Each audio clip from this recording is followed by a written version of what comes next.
Olá, pessoal, tudo bem? Estamos aqui conforme combinado e iremos aí, daqui mais um minuto, né, iniciarmos aí pontualmente os nossos encontros.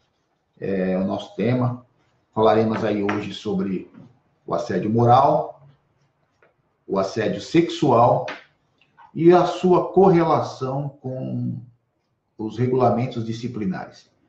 Porque nós temos que entender que os regulamentos disciplinares, eles cumprem um objetivo, né? E nós vamos ver que também, como cumpre um objetivo para o qual ele foi instituído, ele também pode, de maneira muito perversa, ser usado num efeito reverso contra os servidores e contra, em desfavor da própria administração pública. Ok? Então, são 11 horas, né? Vamos começar. Que dizia lá, um professor que eu tinha, que nós não podemos punir o pontual, né? Prorrogando o tempo, em razão do atrasado, né? O atrasado, ele não pode ser motivo de que a gente prorrogue por causa daquele que é fiel no horário. Muito bem. Primeira questão que nós temos que tratar hoje é definir o que é assédio, né? Existe o que é o assédio, do ponto de vista etimológico, do ponto de vista de definição da sua própria palavra. Então, vejamos, o assédio, ele significa, de maneira muito resumida, seria um cerco, né? Um cerco, assediar, é cercar o indivíduo, né? Com a função de importunar. É mais ou menos nesse sentido que vai o conceito de assédio.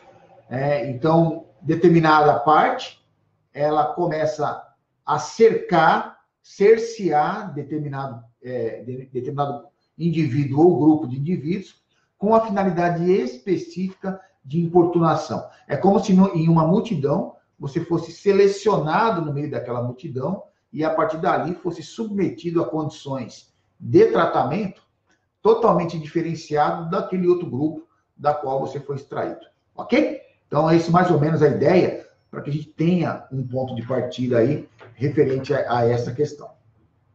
Eu vou tomar por base, e depois eu vou deixar para vocês aí o link,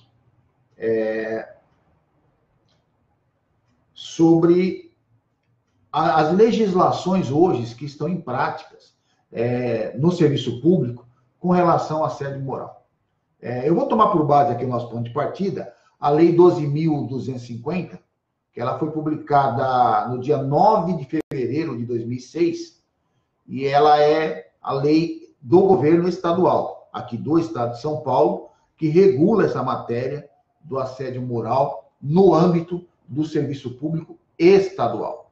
Existem legislações também de igual teor, com algumas variações no âmbito federal, e também alguns municípios já adotaram essa questão no âmbito das suas competências. Inclusive, temos aqui, sempre participando conosco, a vereadora Cida Marcelino, que é legisladora lá na cidade de Lagoa da Prata, Minas Gerais. Viu, vereadora? Não sei se aí na sua cidade tem, seria importante que a sua excelência pudesse se debruçar sobre essa matéria. Em diversos órgãos, a administração pública persegue funcionários, persegue servidores, e não há uma legislação específica que possa o servidor se valer contra o abuso, né, de pessoas ligadas à administração ou contra a própria sistema opressor como um todo. Se não tiver, eu sugiro a sua excelência que proponha isso, que traga essa discussão ao âmbito do legislativo, porque nós temos que regular o tamanho do poder e a forma como esse poder é exercido sobre os servidores vindo da administração pública.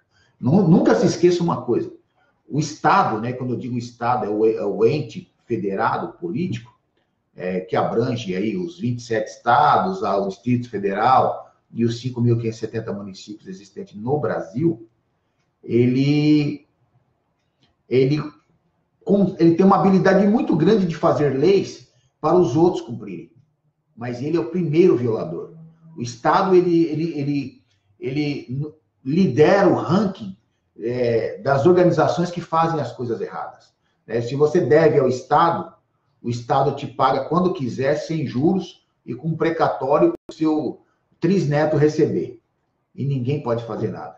Se você paga uma multa em dobro, se você paga um tributo errado, você leva uma canseira do Estado para devolver. Mas fique devendo ao Estado um dia depois que o boleto vencer, se ele não vai penhorar seus bens, se ele não vai negativar teu nome, ou se ele não vai te negativar aí em todas as certidões que você precisa. Então, o Estado ele tem esse poder de intervir na vida do particular, estabelecendo condutas, vedando alguns direitos. É incrível que pareça, o Estado veda alguns direitos, mas quando você vai se predispor a lutar contra o Estado, existe toda uma máquina do direito público, direito administrativo, que parece que blinda o gestor e blinda também aí o proponente da ação. Galera, por favor, eu estou aqui um pouco aqui com dificuldade de verificar. Só que está aí, se já estiver conectado, está constando aqui que está conectada, galera. Dá um like aí se está tudo bem, como é que está chegando aí o áudio. Faz um favor para mim, me dá um feedback para que eu possa atender vocês melhores aí, né? Quero deixa eu ver, colocar aqui boas-vindas, né? Oswaldo Barbosa, Major Barbosa, Fernando Alves Ferreira, Paulo Rafael, Robertinha e Eva Eugênio, William Moura, de Minas Gerais. William Moura foi aluno nosso na pós-graduação em Ciências Policiais.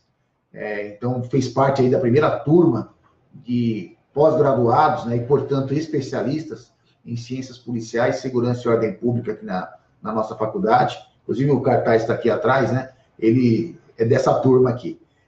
E o Leandro Graber, nosso amigo aqui da GCN São Paulo, um grande idealista, junto com a Esther também, que trabalha com inclusão social, trabalha com as questões humanísticas, né, do lado policial. Seja bem-vindo aí, Graber. Prazer ter você com a gente aí. Antônio Carlos, Maria Francisca Santana, nossa grande amiga aí de Cotia, Denilson. Então, galera, vamos lá. Então, já definimos o que é o assédio e tal, vamos diretamente ao ponto. Então, tomando por base a Lei 12.250, de 9 de fevereiro de 2006, essa lei, né, e ela define os parâmetros, né, quais são aí as configurações do assédio. Uma primeira postura do assédio, né, o primeiro requisito que o assédio traz embutido na sua conduta é a ação. A ação. Como é que o assediador ele pode se manifestar em relação ao outro? Obviamente, é agindo. É agindo. O assediador, ele dá o start em uma ação, e nós vamos ver mais para frente que essa ação, ela tem alguns elementos identificadores e que podem deixar claramente verificado se essa ação ela é ou não, ou traz ou não em seu bojo elementos que podem configurar como assédio. Pode-se configurar também o assédio através de gestos, e esses gestos eles se subdividem também em atos de desprezo. E é interessante a gente tratar disso porque, assim, uma das funções, né, vamos só aqui alinhar, nós estamos falando aqui nesse vídeo sobre problemas da liderança, né? A liderança doentia que há e como isso, através de atos de assédios. O desprezo é a pior coisa que você pode dar a um ser humano, porque o ser humano ele busca valorização, ele busca reconhecimento. E se ele está inserido dentro de uma estrutura organizacional, seja ela pública ou privada, ele vai buscar galgar os postos disponíveis para ele. Ele vai querer evoluir na carreira. E esse processo de evolução, essa busca contínua de melhoria como pessoa, como servidor, ela se dá por um grande processo de reconhecimento diário.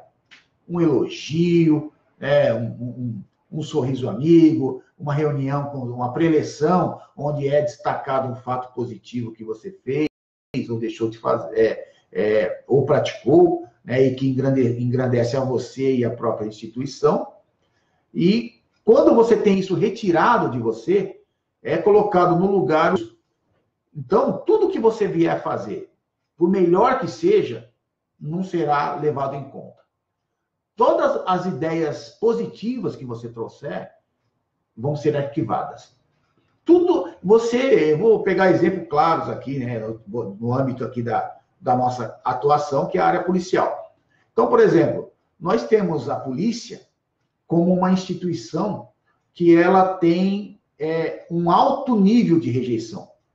E isso é próprio do trabalho policial. É difícil, né? O David Bailey já fala isso, que a polícia presta um tipo de serviço social na qual o reconhecimento não é uma das coisas que ela pode esperar como contrapartida. Então, ela tem lá o seu grau de rejeição para alguns tipos de serviço e tem também um alto grau de aceitação para outros tipos de serviço. Vamos pegar como exemplo aqui as polícias militares.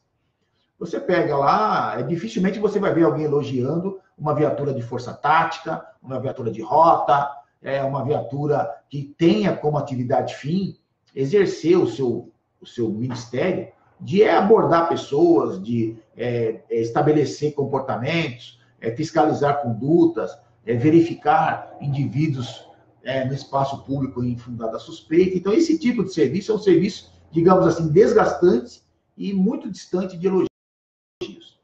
Mas, por outro lado, nós temos a mesma polícia tem o Corpo de Bombeiros, que é amado, que é aplaudido, ovacionado, que todo mundo quer ir visitar, tirar foto do lado do bombeiro, mas esquecem de uma coisa: aquele bombeiro que está lá, ele é igualzinho o que está sentado na viatura de força tática.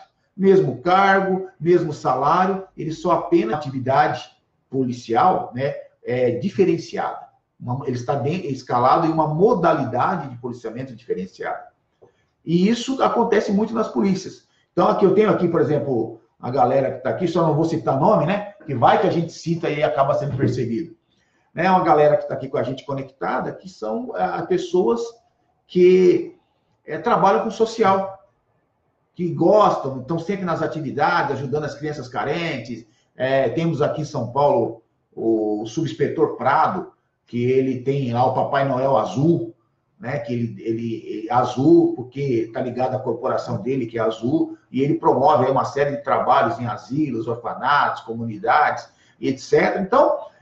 Então, alguns elementos, né, tomando esses como exemplo apenas, mas que existe no Brasil inteiro, até no mundo, esses elementos, esses servidores, eles promovem algumas ações positivas que pode projetar a sua instituição para um alto índice de carisma, de aceitação, né? E, por vezes, alguns dirigentes, supervisores, superiores, têm como função podar esses servidores. Eu estou dizendo assim, sentido servidores que exercem alguns papéis que não são pensados pela corporação, e a partir daí esses indivíduos começam a ficar esquecidos, rejeitados.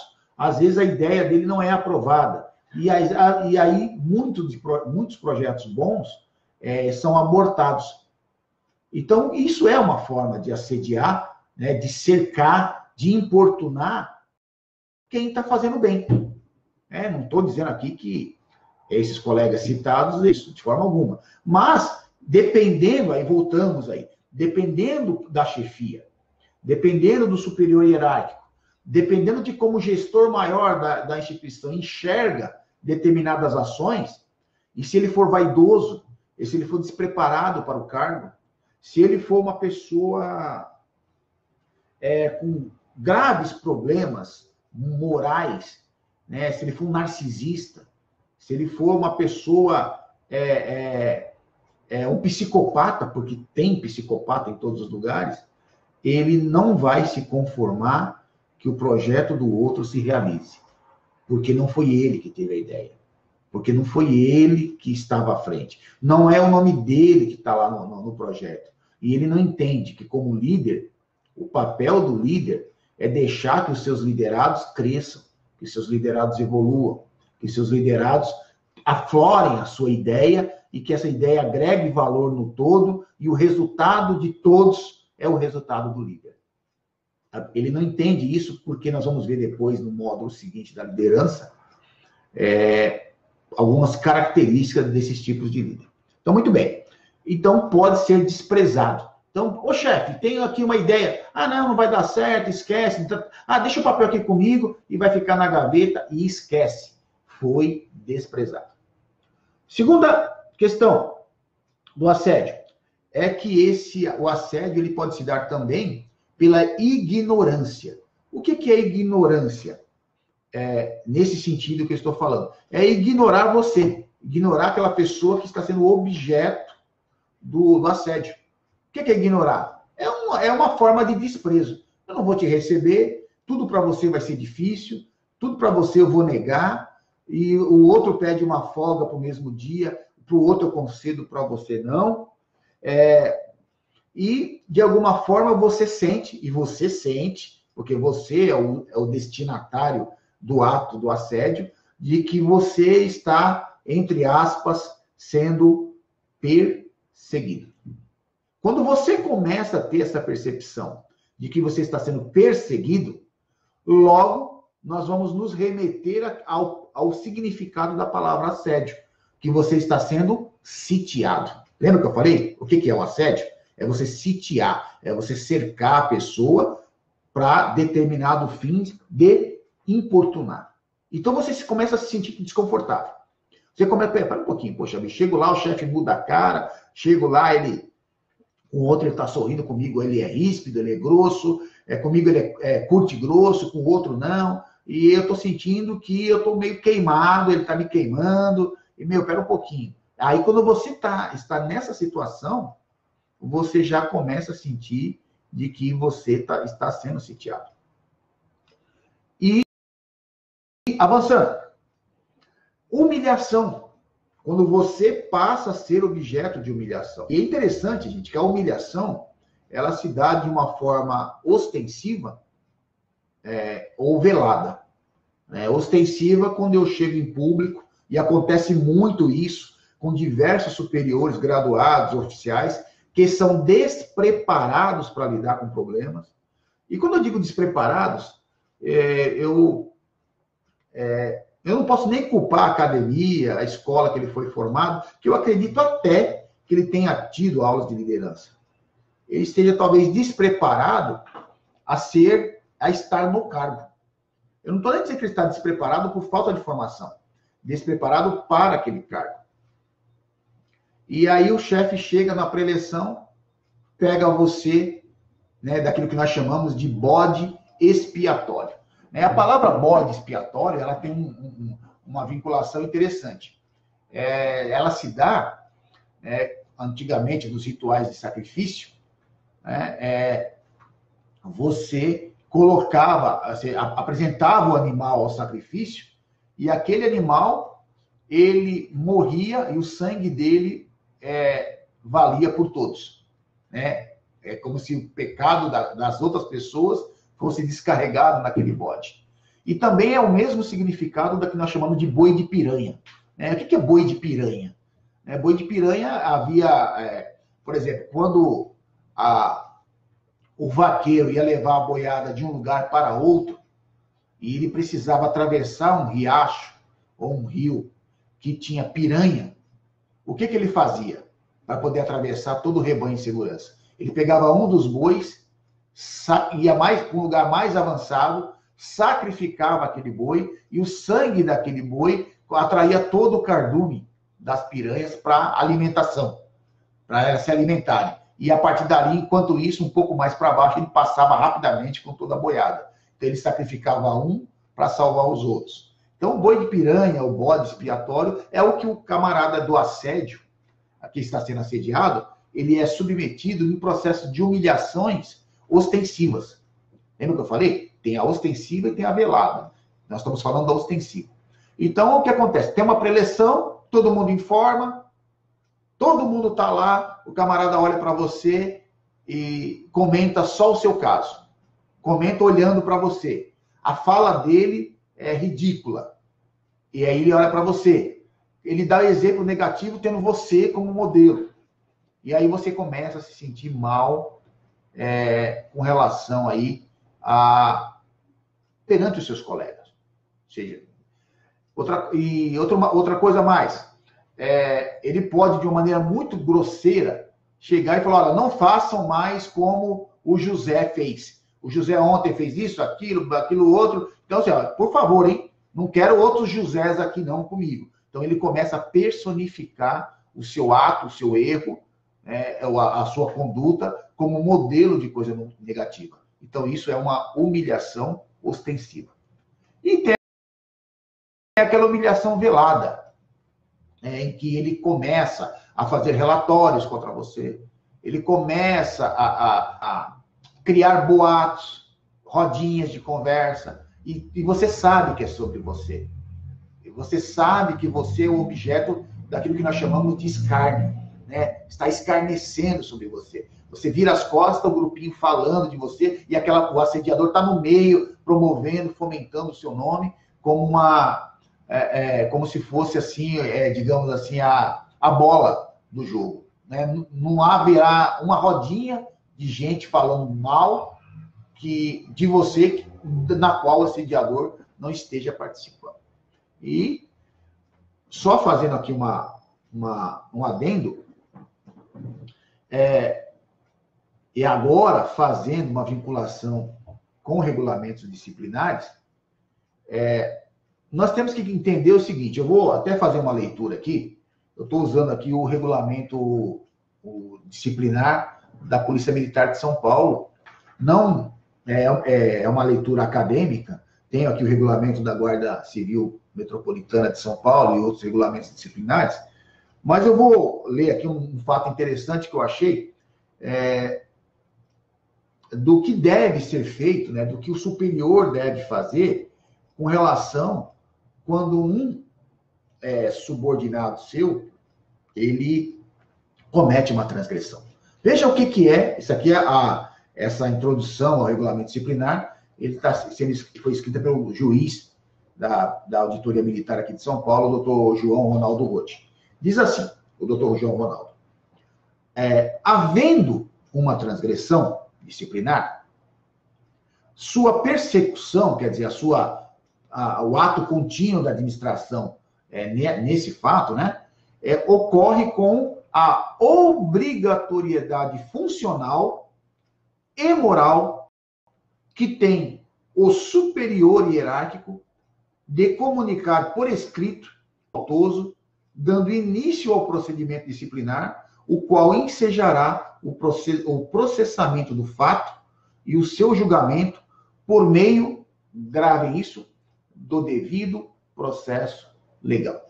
Ok? Então, essa é a conduta técnica, profissional e moral que se espera de um supervisor, um superior hierárquico com relação a você quando você comete uma transgressão. Ok? Então, é essa a conduta padrão. O indivíduo errou, você vai fazer um documento, vai trazer os relatos da conduta do servidor ao documento, e a partir dali se inicia a persecução processual na busca de apuração do fato. Agora, o interessante, né, que percebe isso aqui é um instrumento que a administração pública tem, legal, de participar você sobre determinada falta. Mas tem um problema, e você sabe bem disso. Pode ter tem gente aqui que está nos assistindo que não são pessoas ligadas aí à área da segurança pública. pode ser seletista, pode ser servidor de empresa privada, com outros regimes jurídicos aí. Mas, assim, qualquer conduta de um trabalhador, vamos chamar aqui trabalhador, que vai incluir tanto o público quanto o privado, as suas condutas podem ser classificadas em faltas leves, faltas médias e faltas graves. E é exatamente por que ela é classificada desta forma? Porque para cada tipo de transgressão, você tem uma gravidade maior, média ou uma gravidade baixa, que vai ser atrelado a um tipo de punição, um tipo de comportamento por parte do seu superior. Agora, veja como é a questão. Há casos em que é previsto a repreensão verbal. Você errou, eu posso chegar em você e falar, olha, você errou aqui, certo? Não é tão grave assim. Vamos resolver essa questão, tá bom? Fica tudo certo, tudo bem, tá bom? Na próxima, se houver repetição, você é obrigado a te meter uma caneta, te comunicar, certo? Então, eu consigo gerenciar de uma forma muito flexível, muito discricionária, alguns atos que, no meu entender como superior, não se faria necessário movimentar toda a máquina pública, movimentar todo um processo, causar um grande embaraço para a administração, né? São simples, que eu mesmo, no bojo da minha competência, eu posso gerenciar por aqui. Mas não é o que acontece. Porque aí, quando você está sendo vítima de assédio, qualquer coisa vai para o papel. Eu preciso colocar no papel. Eu preciso que você cometa um deslize. Eu preciso que você chegue um minuto atrasado. Eu preciso que a sua bota não esteja lustrada. Eu preciso que você colocou lá, esqueceu de abotoar um botão lá da sua camisa. Eu preciso que você esteja com um dedinho de cabelo a mais aí por fazer. Porque eu vou ficar esperando ali como um predador, um erro mínimo, porque eu preciso te caçar, eu preciso te comunicar, eu preciso te punir, e de repente você sai lá do prédio onde você está e vai atravessar o pátio para ir na viatura, pegar lá um documento, e de repente é o que eu precisava, porque você está sem cobertura. E agora eu te peguei. Percebe isso? O cerco. Onde, quando coisas mínimas, para coisas mínimas são dados grandes importâncias. E eu preciso fazer esse papel, sabe por quê? Porque eu estou te perseguindo. E por fim, dentro da configuração do assédio, então nós vimos que o assédio, ele se manifesta através de ação, através de gestos. Os gestos têm componentes que são o desprezo, a ignorância, a humilhação. E agora vamos falar de um dos últimos requisitos, que é o isolamento, né? A partir de agora, eu começo a te isolar. E eu posso te isolar tanto através de desprezo, lembra que nós falamos? Não dando atenção para você. Eu posso te humilhar, eu posso te isolar através da ignorância. Tudo que você quer para mim não me interessa. Tudo que você precisa para mim não me interessa. A escala que eu poderia mudar, atender para você, por uma necessidade especial, eu também não farei. E também há o isolamento pelo isolamento, né? Não muito tempo atrás, numa guarda aqui muito perto, no planeta Marte, né? Havia um comandante narcisista, totalmente egoísta, um assediador nato, tanto sexual quanto moral, não é? E esse camarada, ele tinha uma frase que ele dizia o seguinte, para o camarada que discordasse dele, ou para o camarada que ele estava perseguindo. Ele falava assim, olha, 10 centímetros no meu mapa é muito longe para você. Tá certo? Então ele tinha por conduta escolher uma determinada inspetoria como fosse o caldeirão do diabo. Então, todo mundo que dele discordasse, dele divergisse, e que por alguma maneira ele não fosse com a cara, você vai lá para a zona X. Transferiu o cara lá para a zona X. Como se lá não tivesse bons profissionais, como se lá também não tivesse pessoas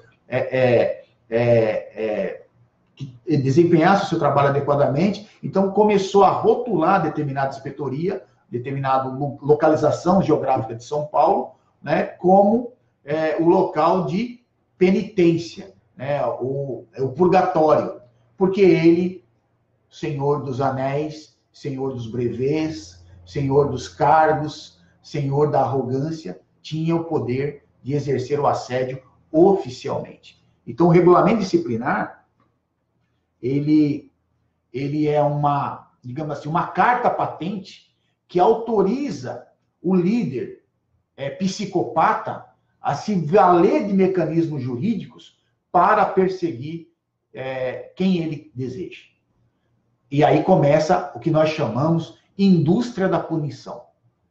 Canetada, e um papel sobre o outro, e um papel sobre o outro, processo disciplinar, processo administrativo, aí você começa a responder um PD aqui, um PAD lá, e a ideia é prejudicar mesmo, né? Ou até, quem sabe, te mandar embora. Não gosto de você, então a única forma de eu mandar um servidor público embora é desestabilizando o seu prontuário, a fim de que eu possa, através de um processo fabricado, né, tirá-lo da minha frente definitivamente. Ok? Então, vamos lá, deixa eu dar uma olhada aqui como é que estão os comentários. Temos aqui uns comentários aqui, deixa eu ver aqui. Vocês fiquem à vontade aí para comentar. Se não quiser comentar aqui no Face, vocês podem também mandar pelo WhatsApp, né? 11 94734 2569, ok? 11 94734 2569. Nós estamos aqui conectados. Qualquer coisinha que você quiser mandar para nós aqui, uma pergunta, tá certo? Prometo que não vou denunciar ninguém. Eu juro. Vamos lá. Cláudia Tavares, minha amiga, grande lutadora, querida, seja muito bem-vinda aqui para o nosso debate, né? A Cláudia Tavares fala aqui, olha, bom dia, mas às vezes simplesmente acontece de superiores hierárquicos não quererem o novo. Isso é verdade, Cláudia, porque é o seguinte, o que acontece? É uma coisa interessante. O novo gera medo. E sabe qual é uma das marcas do incompetente? Uma das marcas do incompetente é que ele não está seguro no cargo. E qualquer coisinha o ameaça. Qualquer coisinha pode tirá-lo daquele cargo, certo? Porque ele não tem a autoconfiança e ele sabe que talvez ele não tenha o preparo para estar ali. Ele caiu ali de algum jeito, um padrinhamento político, um paraquedas que se abriu, ele está ali naquele momento, e a única maneira do assediador garantir que ele não seja questionado e com isso ele consiga prorrogar o seu tempo no cargo, implantando o terror, implantando o temor. E ele dá exatamente as estruturas dos regulamentos para inibir, coibir e perseguir aqueles que, eventualmente, possam ser uma ameaça, né, ao seu cargo. Ok? Então, obrigado aí, Cláudia, pela participação. Né? Sérgio Braz, aí de Itaquá, Valdir, Vitor Lugo, lá de Macaé, cidade que eu gosto muito, viu, Vitor? Se eu não tomar um Guaravita, eu fico louco. Guaravita aí, quem me presenteou a primeira vez foi o ex-comandante Monteiro, aí da Guarda de Macaé, e a Raquel, que hoje está na Ambiental, né? Então, toda vez que eu vou a Macaé, se eu não tomar o meu Guaravita, eu fico louco. Márcio Alves, William.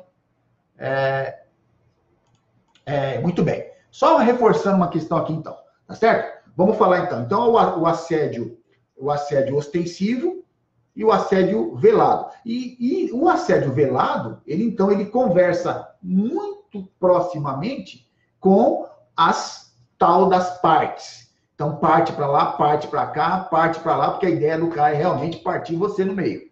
Tá certo? Então, vamos lá. Então, o assédio, só para a gente não perder a linha. O assédio, ele se dá através de um cerco que uma pessoa faz em você, no sentido de te importunar. Ele se configura através de ação, gestos e palavras, tá certo? Com um detalhe muito importante, anote aí, repetitivo. Repetitivo. E sabe como que você consegue pegar um assediador? Eu, particularmente, quando a gente faz alguma auditoria, alguma consultoria em órgão público, que nós vamos mexer com a gestão, trabalhar com gestão interna, eu procuro, olha, a coisa mais simples de você pegar um assediador moral é você verificar como ele trata administrativamente os seus subordinados. E aí basta ir na corregedoria, levanta todos os processos da corregedoria, você começa a montar um score de punições. Quem pune mais? Qual é o camarada superior que pune mais? E quem ele pune? Aí vamos lá. Coisa mais simples de pegar um assediador. Você põe Excel. A arapuca para pegar assediador chama Excel. Você monta uma planilha, o gestor maior, que quer fazer a coisa certa, coloca na coluna da esquerda números, segunda coluna, nome do sujeito, terceiro, cargo que ele ocupou, de direção, supervisão ou comando, e depois, na próxima coluna, eu coloco quanto tempo ele ficou no cargo, depois, quantas denúncias esse camarada tem, diversas, e por último, quantas partes contra subordinados ele gerou. E por fim, qual foi o subordinado? Pronto. Eu já tenho aí a radiografia do cão miúdo. Lá no Nordeste a gente chama cão miúdo, capeta que atormenta a vida dos outros. E aí depois você precisa, que é o mais importante, é verificar na última coluna quem é o camarada que foi objeto da perseguição. Puxa o prontuário do camarada. Aí você vai ver, o cara é lá baixo, o cara tem uma vida legal às vezes fora, é um camarada gente boa, é um camarada idealista, é um camarada cheio de ideias, cheio de projetos, é um camarada que questiona. E questionar, gente, pelo amor de Deus, nós temos aqui, eu vou falar aqui porque, é deselegante. Mas, assim, quando você começa a auditar as corregedorias, você verifica o seguinte, além de ser um organismo fora de foco, porque eu tenho uma visão muito clara do que é uma corregedoria. A corregedoria, ela é um mecanismo de gestão pela qualidade. Mas é que o gestor também que está em cima, é um cabeça de bagre, ele também não tem essa noção. Até porque é um alienígena colocado por partidos políticos que ficam 4 anos na instituição só destruindo a instituição. Mas se o camarada é um gestor profissional, ele tem que entender que a corregedoria é um mecanismo de gestão pela qualidade. A função da corregedoria é orientar responsáveis, punir transgressores e demitir pessoas incorrigíveis. Esses têm que ser demitidos mesmo. Aquele camarada que não presta, não se adapta, tem que ser demitido, porque tem que abrir lugar para quem quer somar no time. Mas uma corregedoria, ela não se mede pelo número de processos que ela instaura. Não se mede a eficiência de corregedoria pelo tanto de pessoas que ela pune. Não se mede a eficiência de uma corregedoria pelo tanto de pessoas que ela demite somente. Porque há casos que realmente a corregedoria tem que trabalhar, tem que agir e tem que fazer o papel dela, que é o papel de controle interno. O papel da corregedoria é um controle interno. Mas também você pode verificar, se você for fazer um diagnóstico institucional, global, você vai verificar o seguinte, se uma corregedoria pune pouco, é porque significa, então, que o nível de supervisão e o nível de comando está realmente alinhado. As pessoas estão sob controle. A cadeia de comando está sendo respeitada e que está havendo um clima organizacional adequado à gestão. Porque quando você tem muita punição e você tem problemas internos gravíssimos que revelam que o respeito hierárquico ele está sendo fixado pelo temor. Não está havendo gerenciamento no foco da mediação. no foco da conversa, no foco da gestão local dos problemas. Então, preferimos punir, porque dessa forma eu, estrelinha, eu, macarrãozinho, posso dizer para você que sou eu que mando e você que obedece. Então, você vai verificar, então, que dentro da planilhinha ainda, né, da ideia geral da planilhinha, você pode verificar o seguinte, a ação, ela é repetitiva. É sempre contra aquela pessoa, é sempre contra aquele indivíduo, é sempre contra aquele policial. E aí você se pergunta, pô, mas por que para mim é assim e para o outro não?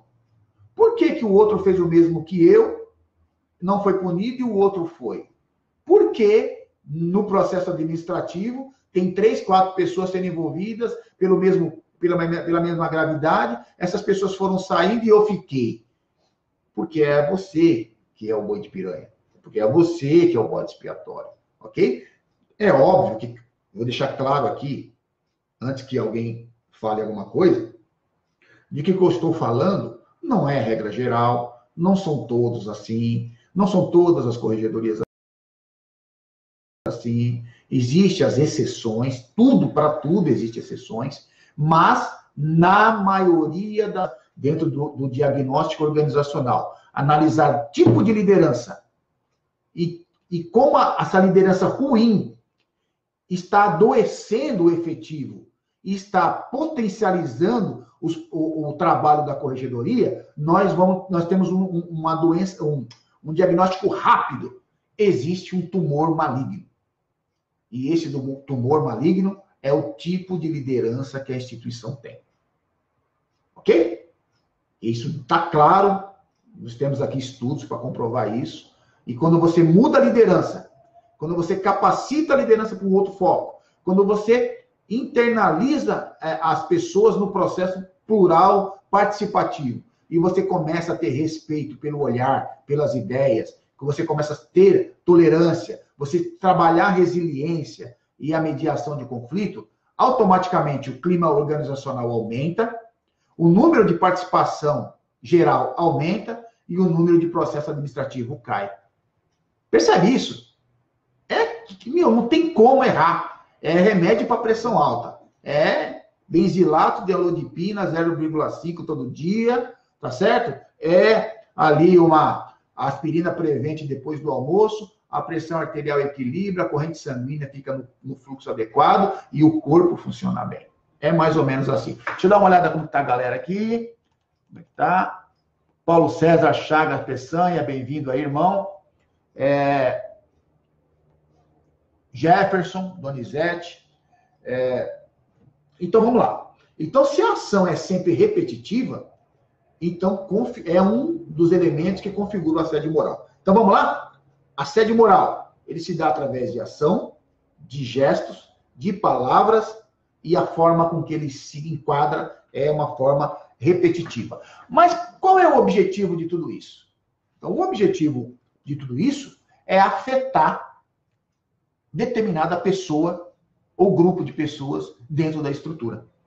E tem como vistas determinadas finalidades que vão até impedir a sua evolução funcional, atrapalhar a sua promoção na carreira e te mandar embora mesmo. Nós temos que colocar isso bem claro. O assediador moral, ele não tem como finalidade só te punir, só te usar como exemplo para que os outros entendam que a sua conduta foi errada e que não pode se repetir, porque isso é normal do superior. Eu vou punir você porque você errou, tal, que sirva de exemplo para você e para os outros. Ponto. Mas não. Sabe aquele cara que fica com aquele alicate de unha, te beliscando dia após dia, ou transfere você para o plantão, você vai para o comando tal, para a inspetoria tal, para o quartel tal, você era da ambiental, vai para o canil, agora se você era do canil, você vai trabalhar na ronda escolar, e eu sei que você estuda à noite, eu passo você para o dia. E se eu sei também que você tem um projeto social bom, que está na mídia, está bombando, eu vou podar você, eu vou trocar você de horário, e eu vou colocar você para você trabalhar no horário que você não gosta, que você não pode, para fazer o que você não gosta, porque a minha ideia é que você desista, que você fique para baixo, que você odeie estar aqui e que, por fim, você se afasta, e aí nós vamos lá, né? Abrir aquela válvula vou lá, vou falar que eu tô 13 e vou ficar de licença, quer dizer, você vai sair da onde você gosta para você tentar sobreviver, certo? Ou então você literalmente fala, não, eu vou embora, tá aqui minha arma, tá aqui meu distintivo, tô pedindo baixo, não aguento mais.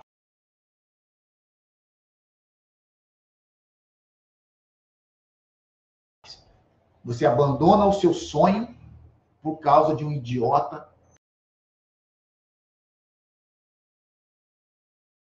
Vamos lá para você ser promovido e você tem que estar no comportamento bom, no comportamento excelente. O que eu vou fazer? Eu vou mandar alguém te canetar. E olha, tem gente que cria rondas disciplinares ostensivas para ficar rodando 24 horas. Não é para fiscalizar ninguém, não. É para perseguir mesmo. É aquela determinada inspetoria, todo dia. Lembra que eu te falei o requisito? Repetitivo. Todo dia aquela ronda disciplinar está naquela inspetoria. Você não precisa nem anunciar, porque você sabe a hora que eles passam. Toda vez ele procura aquela pessoa dentro da inspetoria, dentro do comando. Entendeu? Ele sabe o ponto de ônibus que você pega. Ele vai estar ali para te rondar se tiver sem cobertura. E sabe? E ele vai te pegar naquele botão que está faltando. Ele vai te pegar na cor do uniforme. Ele vai te punir até se o seu uniforme estiver ruim e quando a administração nem sequer pagou o uniforme para você.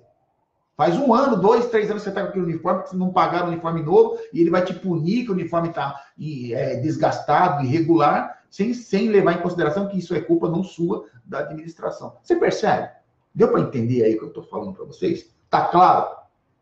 Entende? Então, se você não ligar suas antenas, o radar, e não ficar esperto, você não consegue diferenciar a prática do assédio moral, e ela, por vezes, se confunde como conduta punitiva institucional. E também um detalhe, né? O assédio moral não é feito só de superior para subordinado. Ele pode ser exercido horizontalmente, de um colega para outro. Porque a gente tem que entender o seguinte, nós estamos no meio de cobra. Cobra tem de todos, cobra tem estrela, cobra tem graduação, e às vezes cobra nem tem graduação também. Tá ali no meio te prejudicando, fomentando, jogando teu nome ali na boca do lobo e criando fatos, né, levando você para situações que a ideia dele também é te atrapalhar, te destruir, enfim, atrasar o teu lado. E vamos trabalhar 3 pontos aqui também que o assédio moral traz dentro da sua estrutura perversa e maligna. Ela afeta a sua dignidade. O que é a dignidade? É um conjunto de valores que você tem, de direitos, né, de ser tratado bem, de ser tratado de forma isonômica, de ser tratado de forma justa, de ter a sua petição atendida, o seu requerimento deferido ou não, mas você precisa ser tratado de forma igualitária, de forma digna, de forma respeitosa. E o assédio moral, ele já começa te retirando essa condição de dignidade. Você não se sente mais digno daquele lugar, daquele espaço, de estar naquela turma. Você começa a se questionar, às vezes, que o problema é seu, né, de que aquele erro realmente foi um erro. E olha como é interessante, gente. Como é interessante essa questão de que, às vezes, quando você passa por um problema, você começa a ter a percepção de que você é o problema. Você tira o foco e joga para você. E é nesse momento que você começa a adoecer. E isso acontece, inclusive, nos atos de violência contra a mulher. O pessoal, a galera que trabalha com a Lei Maria da Penha e tal, sabe disso. Chega uma hora que a mulher apanha tanto, ela é violentada diariamente, entendeu? Que ela começa a ter a percepção que a culpa realmente é dela. Ela apanhou porque ela merecia, ela foi vítima de uma violência porque realmente pisou na bola, de que realmente o agressor estava certo. Então eu nem vou denunciar, nem vou fazer nada. Realmente fui eu que queimei o arroz, o arroz não estava temperado direito. Percebe? Aqui jogou arroz na sua cara, na panela, né, da pessoa, porque é a conduta dele, doentia. E você não realmente acha que eu errei na mão, o tempero não estava legal, essa porcaria estava realmente uma porcaria. E olha que você vai até sentir o sabor. Mesmo estando bom, você vai sentir o sabor, porque você começa a internalizar psicologicamente de que você é o problema. Não deixe isso acontecer com você, porque você não é o problema. O problema é quem está causando essa situação. O problema é que a corporação está sem comando. A corporação está sem um planejamento geral que visa identificar essas práticas e punir também. E às vezes você deixa o lobo tomando conta das ovelhas, achando que o lobo vai proteger, mas a função do lobo realmente é exterminar. Então, não tente trazer para você o problema. Tente verificar de forma sistêmica onde de fato ele está se originando. Outra coisa do assédio moral, ele te sujeita a condições precárias. O camarada te coloca, te transfere daqui da Praça da Sé lá para Itapecerica da Serra, e lá você não tem ônibus, não consegue chegar no horário, lá não tem lugar para você esquentar comida, lá você não tem como comer, lá você não consegue chegar no horário da sua faculdade que você precisa, lá você não consegue fazer o que você fazia antes, que era levar seu filho na escola antes de ir para trabalhar. Então, não tem água, não tem luz, não tem abrigo, não tem um local de descanso. Ele não quer saber, o assediador não quer saber. Ele vai te jogar lá e você terá que trabalhar sob condições precárias, porque senão eu vou te punir. Eu vou. E se você reclamar, eu vou te punir. E se você requisitar melhorias para esse local de precárias condições, eu vou indeferir. Porque a ideia não é fazer a coisa funcionar. A ideia é te prejudicar. Tá certo? Então, assim, ele te submete a condições humilhantes e condições degradantes. Então, eu quero que você... Eu sei que o assunto é muito complexo, é muito profundo, mas eu quero aqui, num curto espaço de tempo, dar um passeio, né, um panorama para vocês, para que vocês comecem a abrir os olhos para identificar esses fatores. Você que é líder, você que é graduado, você que está aí no comando das instituições, se você se viu nessa condição de assediador, cesse essas práticas. Não custa nada você tratar as pessoas como tem que ser tratada. Você ganha para liderar pessoas, para proteger pessoas, para fazer essas pessoas cumprirem o seu trabalho de maneira digna, honesta, de maneira producente. Então, interrompa essas práticas, porque adoece todo o seu efetivo, os seus subordinados, e no final, o trabalho de forma global não vai ser desempenhado da maneira que tem que ser desempenhado. E você, que é vítima disso, procure começar a anotar, compra um livrinho aí, um diário, vai anotando o dia, a hora que aconteceu, o que aconteceu, vai fazendo um registro histórico disso, certo? Denuncie isso. Não, mas eu vou ser punido, tal. Comece a denunciar. Se você tem colegas que estão no mesmo barco, faça um grupo, denúncia coletiva ganha força. Faça essa denúncia no Ministério Público, no MP de Direitos Humanos, de Defesa dos Direitos Humanos. Não esqueçam que a portaria interministerial número 1, que foi firmada entre a Secretaria Especial de Direitos Humanos da Presidência da República, mais a Secretaria Nacional de Segurança Pública, a Senasp, eles editaram uma portaria, eu vou até depois deixar o link aqui ao final da transmissão, que o servidor público também tem direitos humanos. E eu vou fechar aqui esse bloco de assédio, para nós avançarmos no bloco de liderança. Entenda uma coisa. Primeira questão que você não pode perder de vista. Ouça, talvez você esqueça tudo que eu falei, mas presta atenção nesse minuto no que eu estou te falando. Quando você nasceu lá na barriga da sua mãe, você nasceu como sujeito de direitos. Desde a hora que você foi concebido, que o embrião foi ali, começou a ser gerado, a lei já protege a vida, protege a integridade da pessoa. Você cai no mundo com todos os direitos, direito à vida, à dignidade, você tem direito a tudo que a lei hoje proporciona. E quando você podia ser garçonete, pedreiro, motorista de ônibus, desempregado, não importa quem você era, você tinha direitos. Ah, mas eu trabalhava, eu era padeiro. Você tinha direito a hora extra, você tinha direito de férias, 13º, fundo de garantia, você tinha direito à salubridade, periculosidade, você tinha todos esses direitos, porque você é trabalhador, pessoa humana. Quando você faz um concurso público para a área policial, você faz um juramento de proteger a sociedade com o sacrifício da própria vida. Mas isso não tirou de você nenhum direito, porque você continua sendo ser humano. Só que você continua sendo ser humano, sujeito de direitos, e agora com uma função pública. O problema é que o Estado, ele transforma o servidor público em sujeito de deveres, só de obrigações de fazer. Retira dele a cada dia dignidade, condições de vida. E nós vemos aí todo dia, tem que brigar por aumento no RETP, tem que brigar por salubridade, por periculosidade, por gratificação, porque você está trabalhando em área distante, auxílio transporte, auxílio refeição, que isso são direitos que o próprio Estado tinha que fornecer ao seu trabalhador. Então, por fato de ser policial, não retira de você direitos. E é isso que você tem que estar... Agora, é lógico, você vai ter toda uma luta por isso, né? Porque o Estado ele não cede facilmente. Como eu disse, o Estado é o grande Leviatã. Ele faz leis para os outros. Mas a lei que ele faz para os outros, a ele mesmo ele não respeita.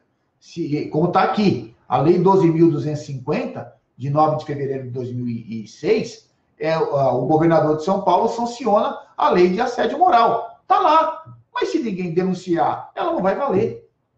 Percebe o que eu estou dizendo? Então, chega uma hora, gente, que nós precisamos fazer essa revolução, né? Que é a revolução para melhorar as coisas.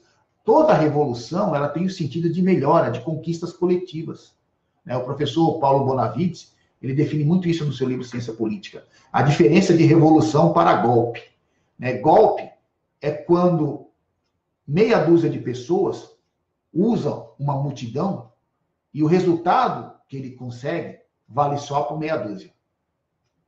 Agora, a revolução é quando todos se juntam e o resultado conseguido vale para todos. Essa é a diferença. Todos são beneficiados quando há uma revolução e poucos são beneficiados quando há um golpe. É isso que nós temos que entender para que a gente tenha noção da importância dos nossos atos. E você que é líder sindical, líder de associação, você que é advogado, você que exerce aí papel de importância no segmento representativo de trabalhadores, você deve organizar dentro do seu órgão um departamento de assédio moral, um departamento que lide com isso, porque isso adoece, isso faz com que as pessoas vá ao psicólogo, ao psiquiatra, fiquem dependente químico, que as pessoas se suicidem. Sim, assédio moral tem vinculação direta com suicídio também. Então, assim, se nós podemos evitar esse mal, se nós podemos transformar isso num assunto importante da pauta da gestão pública ou privada, nós devemos fazer, tá bom? Pessoal, tá dando 58 minutos aqui, eu sei que é domingão, eu não vou cansar vocês aí, tá bom? Nós vamos fazer o seguinte, nós vamos fazer um próximo encontro, onde nós vamos tratar só da liderança, né? Porque, senão ia levar mais 30 minutos aqui para tratar da liderança e vai ficar muito cansativo para vocês, tá bom? Temos mais 2 minutos aí para fazer uma hora de transmissão. Então, qualquer coisa que vocês quiserem aí perguntar, já disse aí, pode colocar aqui, tá bom? Então, o nosso encontro de hoje falou sobre a liderança, né? Mas já com foco no assédio moral. Depois nós vamos falar no próximo encontro sobre liderança, qualificações, habilidades, e como conduzir pessoas ao sucesso. Tá bom? Grande abraço, excelente domingo a todos. Obrigado aí aos colegas que nos acompanharam. E isso aqui, posteriormente, ao encerramento, vai ficar disponível para vocês. E também eu vou linkar aí a lei que eu citei, a lei 12.250, que trata do assédio moral, que pode servir como modelo para você copiar e fazer essa lei aí também no município, né? E para você verificar também na lei outros detalhes que não deu para explorar aqui na transmissão. E também vou colar aqui o link da portaria interministerial que trata dos direitos humanos dos servidores públicos. Tá bom? Grande abraço, Deus abençoe a cada um, excelente domingo.